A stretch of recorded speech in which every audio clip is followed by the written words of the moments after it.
Hola, buenas noches, bienvenidos a una nueva entrega del Lado Oculto. Se cumplieron 40 años del golpe de Estado de 1973.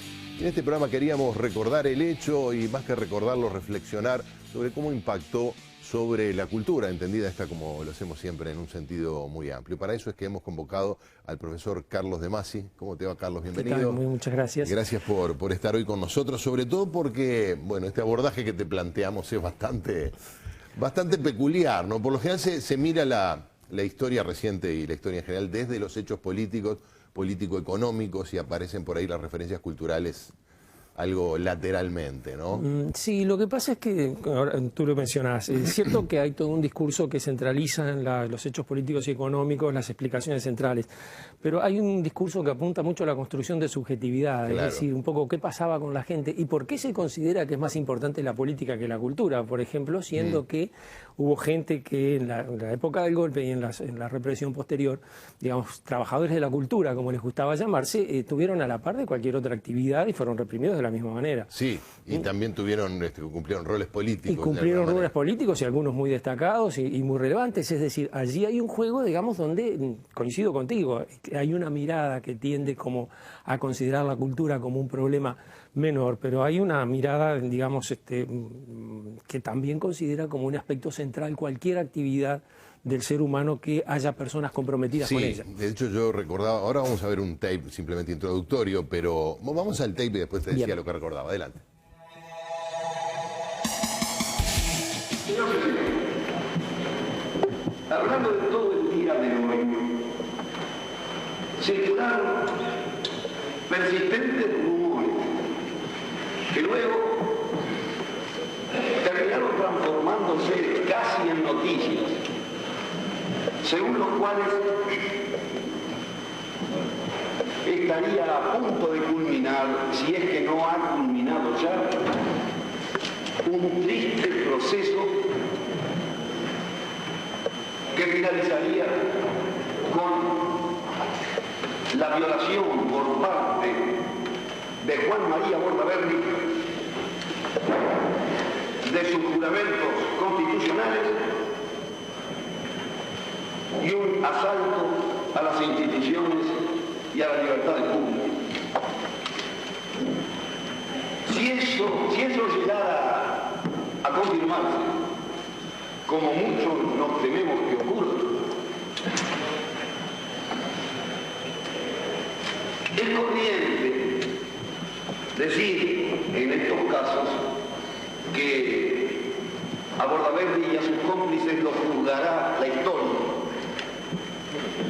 Y eso es verdad, pero debe agregarse que antes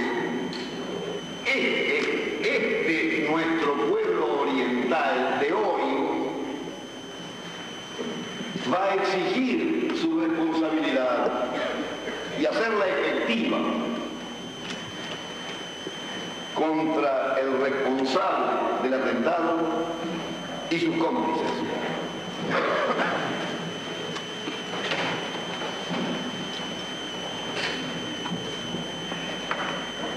Si ello llegara a confirmarse, nuestro partido nacional,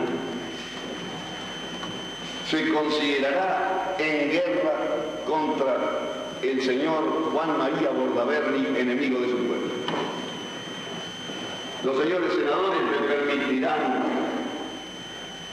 que yo, a pesar de que la hora exige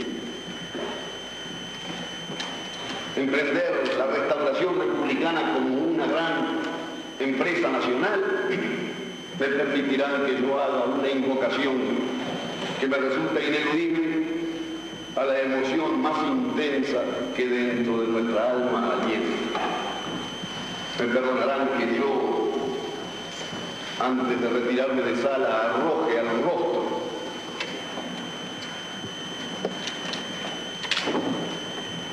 de los autores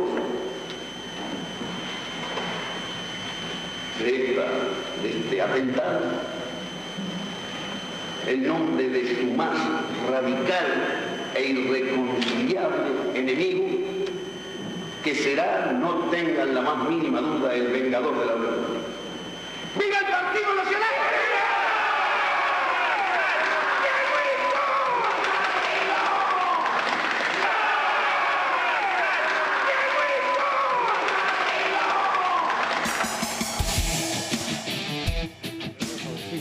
Bueno, quiso la tecnología de la época que se conservara este y otros fragmentos de esa sesión. Hubo oratorias vibrantes, emotivas y un hondo sentido republicano, obviamente de todos los partidos con representación parlamentaria, ¿no? Pero bueno, se rescató esta, que también dice mucho de la época que llega. Ferreira se fue y se fue, es decir, tuvo que irse del país o quedar fondeado en algún lugar. Sí.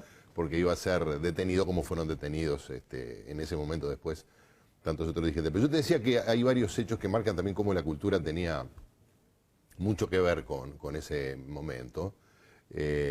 Seguramente el episodio más significativo después del golpe de Estado fue la huelga general y la manifestación del 9 de julio, y después la intervención de la universidad, que era algo que demoró unos meses. Todavía, ¿no? Cuando uno hace el repaso del golpe de Estado y mira todo ese proceso, es un poco sorprendente, porque los militares entran a cogobernar en febrero. Digamos, claro. Se disuelven las cámaras en junio, pero, por ejemplo, cuando se levanta la huelga general 15 días después, reaparece el Diario El Popular, reaparece el semanario Marcha, reaparece el Oriental, que era un semanario socialista. Es decir, la prensa de la izquierda vuelve a aparecer, los partidos políticos están proscriptos, pero están todos en el mismo estatus, digamos. Se hacen elecciones en la universidad, controladas por la Corte Electoral, se presentan libremente los candidatos, ganan los candidatos que el gobierno no quería, y eso ocurre el 12 de septiembre, al día siguiente del golpe de Estado en Chile. Eran una de esas cosas que no me quedan en la cabeza, ¿no? Juntas. Y el proceso siguió de recuento de votos y etcétera, y cuando a finales de octubre la Corte proclama los candidatos un viernes y dice, bueno, estos son las nuevas autoridades de la universidad, el sábado estalla la bomba en ingeniería y allí se produce recién la intervención de la universidad. Digamos, cuando han pasado ya como 2 meses. Y la detención, además de la detención los rectores. De todos los rectores, de todo el Consejo Directivo Central y los consejos de facultad. Y allí, digamos, se corta la vida institucional de la universidad en el marco de la Ley Orgánica del 58 hasta 1985 prácticamente. Claro. Pero sin embargo todavía siguen apareciendo los diarios de la prensa de izquierda, todavía siguen apareciendo las denuncias, etcétera, hasta fin de noviembre, que recién allí, digamos, organizaciones sociales identificadas con la izquierda, como la FEU, por ejemplo, y para el Partido Comunista, Partido Socialista, etcétera, allí recién fueron proscriptos. Pero uno mira y ve que el semanario Marcha, por ejemplo, siguió apareciendo con interrupciones casi un año más. Entonces, como que hay allí una instalación muy gradual del golpe, que cuando uno lo piensa desde el presente, parece que fue así como...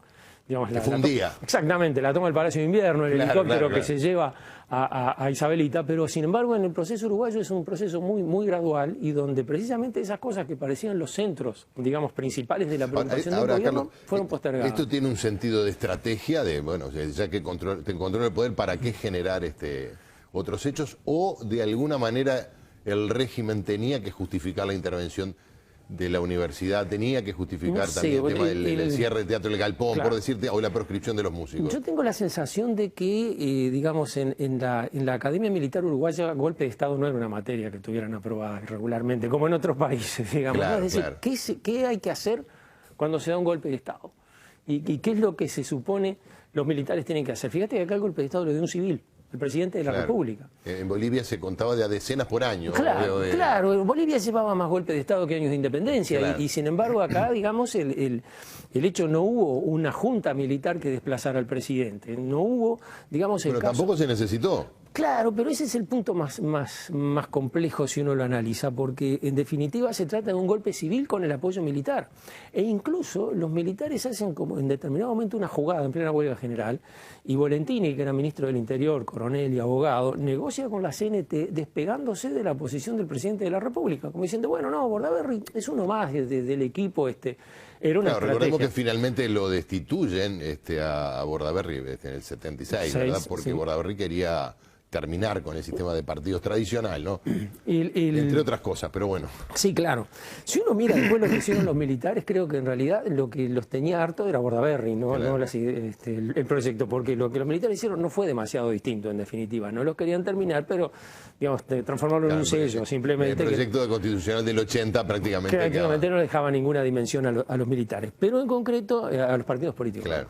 Pero en concreto, digamos, como que el golpe va avanzando así como a empujones, y me da la impresión de que esos empujones se los dan más los civiles que los militares. El tema de la intervención de la universidad, por ejemplo, viene acompañado, seguido de un atentado, de una explosión que se produce allí, que perfectamente, digamos, los militares pueden haber gestionado de otra manera si lo hubieran querido.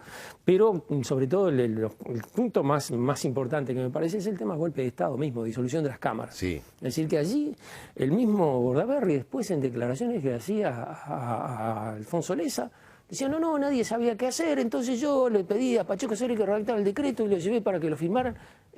Él, en un momento además en que ya estaba siendo enjuiciado por atentado a la Constitución. Es decir, como que él no tenía conciencia clara de que su protagonismo había sido muy grande en ese momento.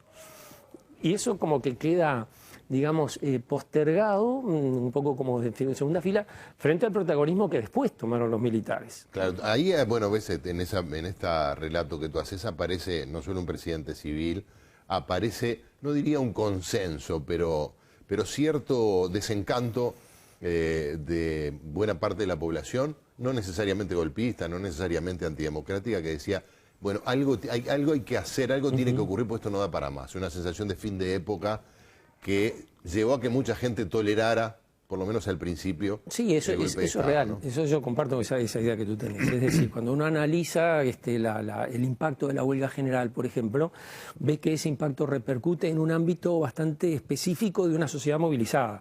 Como que el resto de la sociedad está esperando que se reanuden las clases, que se levante la huelga, poder ir a comprar al almacén regularmente, y sobre todo abre cierta expectativa de decir, bueno, a ver si con los militares se acaban los conflictos, se acaban los problemas, la vida puede transcurrir más tranquila, el nene puede ir a la escuela, claro, o ir al liceo y volver a casa sin angustias, cosa que es absolutamente legítima por otra parte. No lo estoy diciendo como una especie de reflejo conservador, sino comprendo perfectamente de lo que se trata. Entonces creo que esa población sí, que es la mayoría, le abrió una especie de cuenta abierta, digamos, a la dictadura. Carta de crédito, a ver. Exactamente, a ver qué van a hacer. Vamos a ver y durante mucho tiempo, te voy a decir que creo que durante 3, 4 años se sintió conforme con lo que estaban haciendo. Creo que el clic, así la fractura, se produjo en el momento que los militares deciden destituir a Bordaberry y designar a Aparicio Méndez. Creo que si los militares hubieran llamado elecciones en el año 76... Que era lo que correspondía, ¿no? Que era lo que correspondía, porque correspondía por el ritmo electoral constitucional. Creo que allí, digamos, la imagen que una proporción muy grande de la población tendría de los militares era fuertemente positiva. Incluso el peso que tendrían los militares, que habrían mantenido los militares en la vida política de este país hubiera sido también muy grande. Claro.